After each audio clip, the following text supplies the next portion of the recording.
Bonjour mesdames, mesdemoiselles et messieurs, aujourd'hui nous allons étudier les travaux de l'économiste David Ricardo.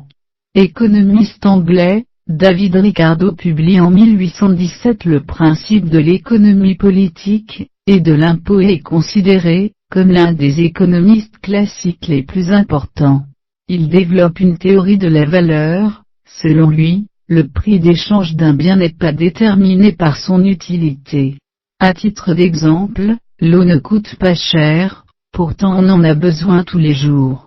Ce n'est pas la loi de l'offre et la demande mais c'est le coût de production, qui détermine en définitive le prix des marchandises, c'est-à-dire que c'est le travail qui donne la valeur aux choses.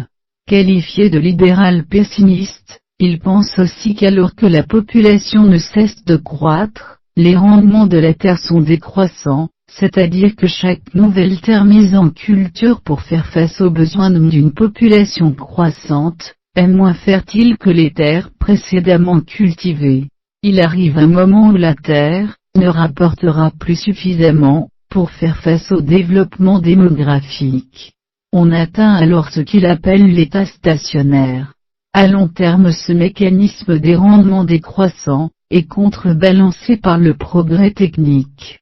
Pour toute société, l'enjeu est de gérer cet arbitrage entre progrès technique et rendement décroissant. Le bon moyen pour éviter que les rendements décroissants ne paralysent l'économie est de spécialiser chaque pays dans le domaine d'activité où il est le plus efficace. C'est la justification du libre-échange par ce qu'il appelle les avantages comparatifs. Il démontre aussi que tous les pays, sans exception, ont un intérêt à participer au commerce international. Le libre-échange profite à chaque pays, puisque c'est un jeu à somme positive. Il n'y a pas de perdants mais que des gagnants. Par ailleurs, en termes monétaires, Ricardo est un défenseur systématique de l'étalon or. Ces idées ont été assez systématiquement mises en œuvre par le gouvernement britannique dans les années 1850. Je vous en remercie. Bonjour mesdames.